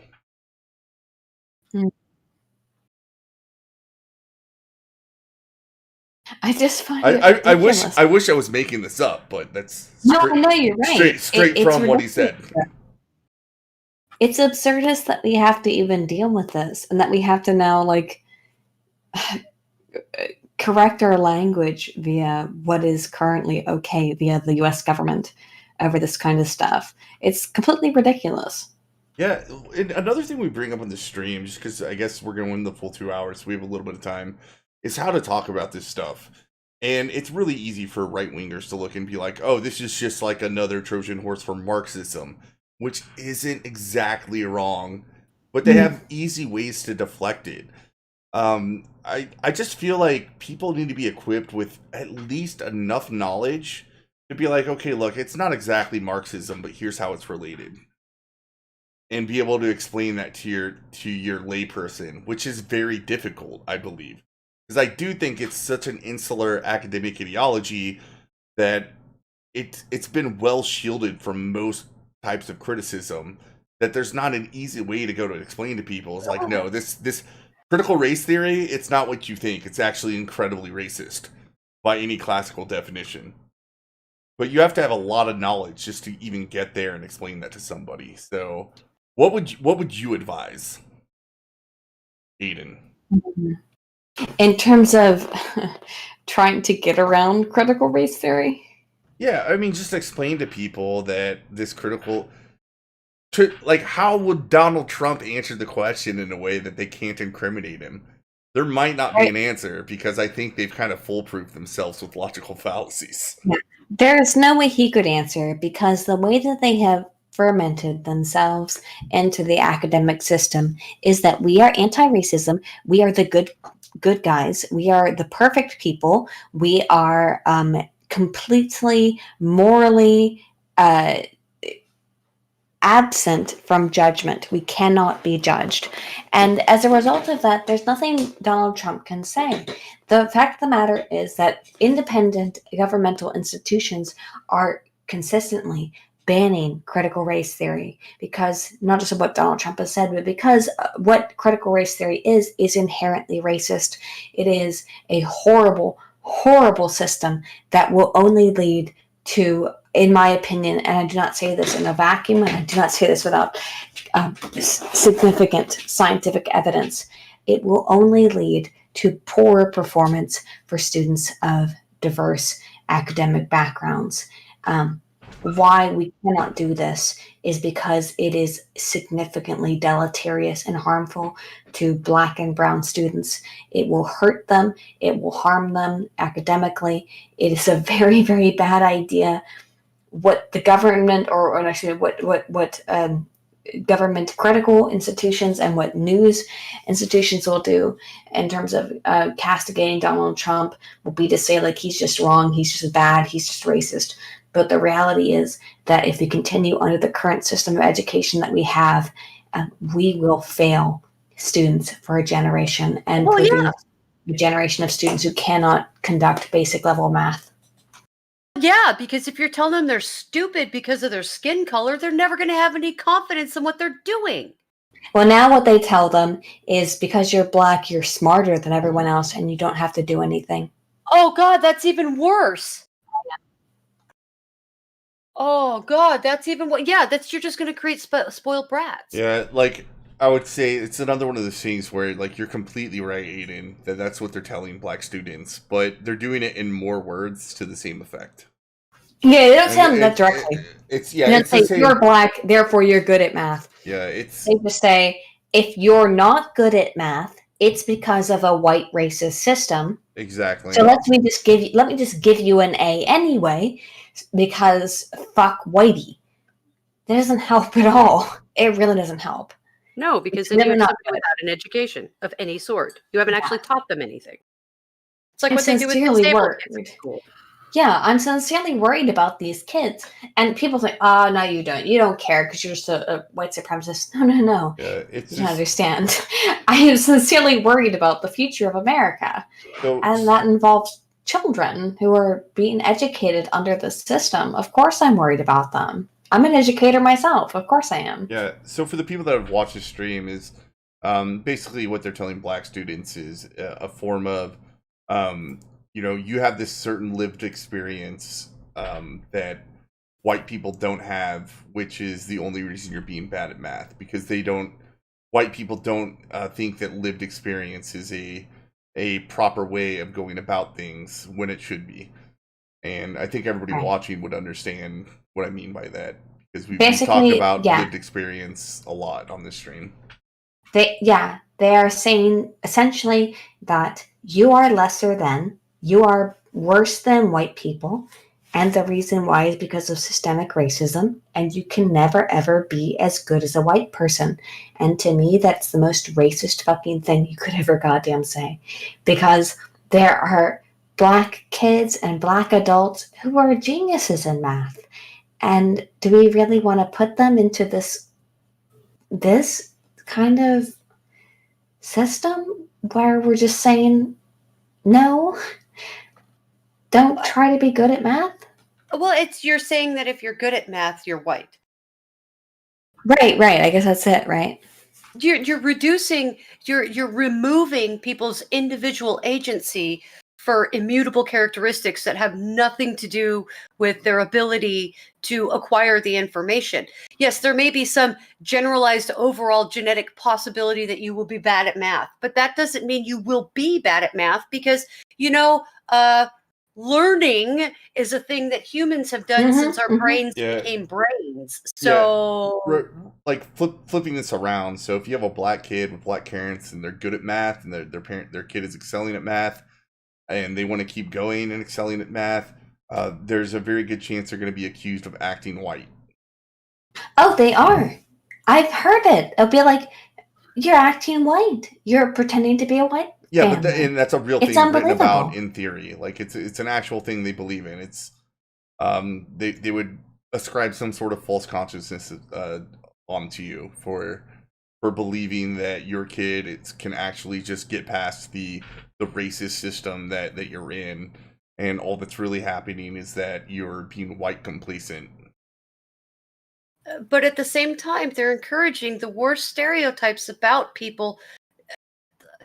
The internal or the base reference from this entire conversation we're having right now is that there are these people that say if you act successful in any way, you are acting like a white person, therefore denying the fact that people of color are successful in any fashion. It's inherently devaluing, and it removes the agency of every individual there. And that is the most dangerous aspect of it, whether you're successful at math or not. Because I know people that have dysgraphia and they will never be good at math. But you know what they do? They make beautiful pictures, or they have great prose that they do, or they can count rhythms naturally. There's all kinds of things. You can give people confidence to be able to do stuff without highlighting what they're failing at. And this system takes away the ability to be successful, to learn how to overcome failure. I like how Ryan himself just called what we were talking about what it is. I used very PC terms like being white complacent or acting white. Ryan himself is like, yeah, you're talking about Uncle Tom's, right? That's exactly what I'm talking about. I mean, it's well, I mean, that's kind of true, but it's unbelievable to me that, I mean, I grew up with Black people my whole adult life, and all of them, like the people that I was close friends with, were amazing artists, were engineers, were architects, were these really strong, incredible people, and it was never considered any different. But the reality is that, I'm sorry, if you're Black and you fail in society, we shouldn't have to treat you differently from a white person who fails in society.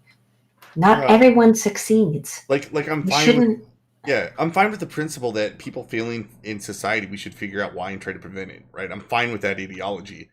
But blaming something easy like racism when you can't objectively find it, it's only going to lead to worse results for everybody. But AYDIN just laid onto the really, really big universal truth that critical theory completely ignores, and they do it really badly in education. Not everybody is going to succeed. Period. There is no way to have a 100% success rate with anything. It's just not possible. There's no way. Some people don't want to. I have known people who have told me when they were 18 years old, I want to be a drug dealer. And guess what? They went and did that. And that's what it's not even that funny, my dude. That's what they wanted to do. No, that is what they said was their life goal, right? I'm laughing in that way where it's just like, I don't think I have a different upbringing than you do, man. I grew up in the meth capital of the world. Man. Okay, so you know this then. All right, like, so dude, I get you know this, my dude. You know that there are people you went to high school with who were like, I'm just gonna sell drugs, whatever. Dude, and they're just like, man, I tried to help this kid like up until we moved out of this house, man. Like he was he was a like half Asian kid, but he was part of these really bad crowds. And he real smart dude, man. Like he was like, I played Magic the Gathering with him. Like he qualified for some like pro events and whatnot. But he just could not get out of the habit of just hustling drugs, like even like at cards, like he would steal shit from people. And eventually everybody gave up on him, including me, because it's who he wanted to be. But that's what he wants. Even if it's terrible, that's such a hard thing for people to accept, I think. Well, sometimes you can lead a horse to water, but you can't make him drink, is I think the saying for people like that. It's just you have to respect other people's free will. You have to. Yes. And unfortunately, like, they can be your best friends and you can say like, hey, why don't you try to get a job? Why don't you try to not be a drug addict? And it doesn't matter what you say. All of your words are just vapor in the wind in terms of what that person decides to do with their life. There's not anything you can do to help them. We had him there. Like he was actually working at very prestigious restaurant, like 5-star restaurant. Our friend got him a job. He was just bussing tables. He wasn't making a ton of money, but the tip out at that place was pretty good, so he was able to pay rent. Got himself fired. You know what he got himself fired for? He figured out that sometimes he could jack some of the tips that were left in cash, and he got caught. Oh, yeah. And that's just the kind of person he was, man. Anytime he thought he could cheat the system, he would cheat the system. Now, I will say, he didn't fuck me over personally.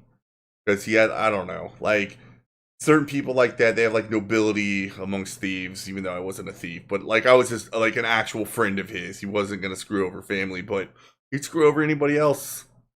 And we saw it too many times. Finally kicked him to the curb. That's just how some people are going to be. It's choice. You have to allow people to make the bad choices, too. And if you don't let people make the bad choices and learn from the consequences, you end up with critical race theory.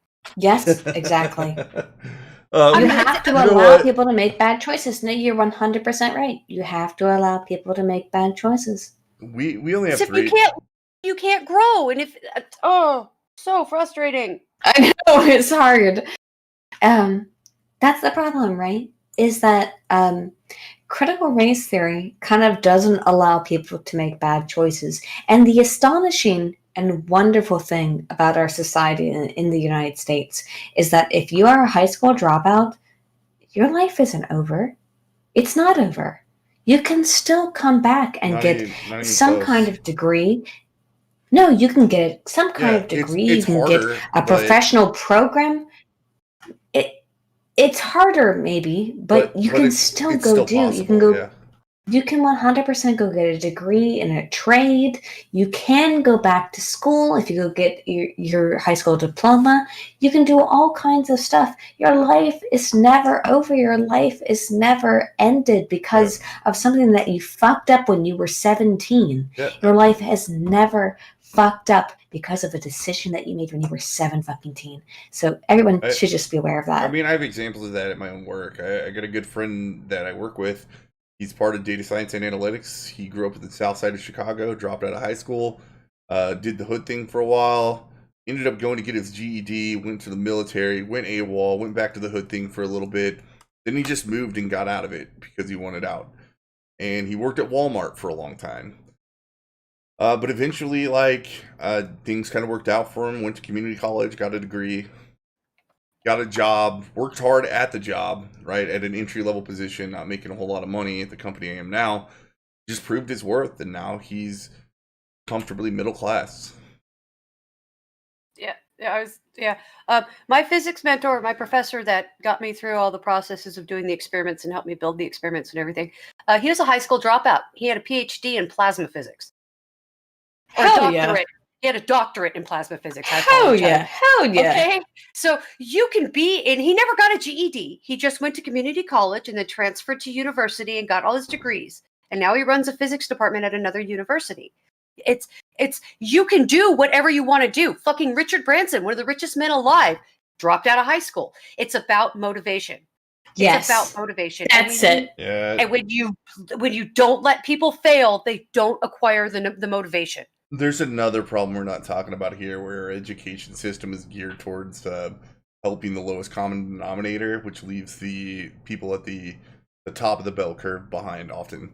But that's a conversation that we could talk about for a full 2 fucking hours on another stream. Yeah. We've gone on for 2 hours, and I think this is a very rewatchable stream, so I kind of want to cut it, not for any reason other than I know people are going to want to watch the replay of this stream. AYDIN, Paladin, thank you so much for coming on.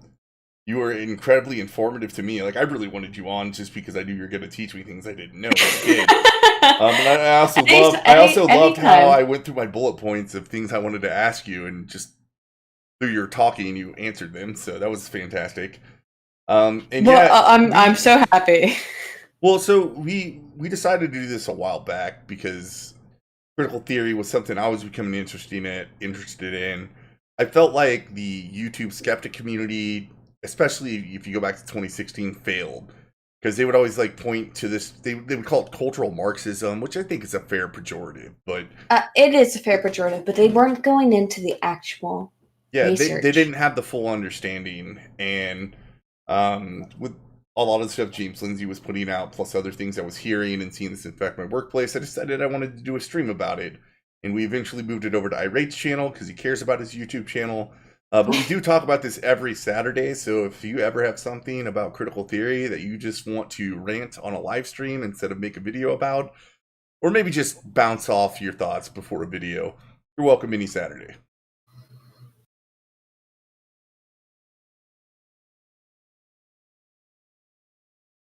Yeah, apologies, I'm hitting mute because I have little people. Wow. Yes, thank you very much for coming on, AYDIN, and letting us pick your brain so we could actually understand what we were reading. Yeah, anytime. The critical race stuff is, again, something that disturbs and concerns me because it's related to my field, but a little bit outside of it. And I see how people who I went to grad school with could be very easily drawn into it because maybe they didn't finish grad school, maybe they didn't get a good GPA in undergrad, and then they're drawn into this stuff to finish their education, and that's it's disconcerting, to say the least. That's such a nice way to put it. It's sad, man, if you think about it. But AYDIN, it's been awesome. You, it's been way too long since you've been in this. It's been a long time. Yes. You come more. We have more fun. Sure thing, man. Da. Yeah, anytime you want to have me on, man. Anytime. Yeah. Well, cool. Friday nights we cringe at the news and shit. So if you want to cringe at the news with us, it's bad car accidents and stuff. We do that. Of course, the only problem is that it's 11 o'clock here right now. So, like, I'm quite late in the afternoon in Europe. So. Oh, I didn't know you were in Europe. Yeah. So, I don't know, it sounds like it, but I live in Europe right now. So, yeah, it's a bit different of a time zone for me. So, thank you guys for having it early in the day, actually. Thank you guys. So I could actually participate without being asleep, because I can't be up at like 3 a.m. I'll just die. I'm sorry. For the insomnia stream, as it's called, I don't have enough insomnia to participate. I'm so sorry. No, you're great. Thank you so much for being here at all. That's a huge thank you guys for having me. You're really awesome, and I appreciate it. Big time. All right. And Excel? You want me to kill this shit? Kill this shit. All right, guys. Go ahead and let everybody know what your show schedule is for the week, and I will. All right. So, yeah, tomorrow, man, apparently the girl I was going to interview is gone from Twitter like forever, so I can't have no way to get in touch with her. So it looks like a ice cream interview will not happen tomorrow. But Monday, extra credit with Becca Fairley. We're going to continue the Falun Gong history of communism thing. And that's been really fun and very eye opening. I didn't know that Karl Marx was a Christian at one point. You learn all kinds of neat shit like that. So he was born a Jew. How ironic. And the reason why is his father. It's intense shit. It's a big family shit, and it added to his atheism. And on that news, of course, Cream Stream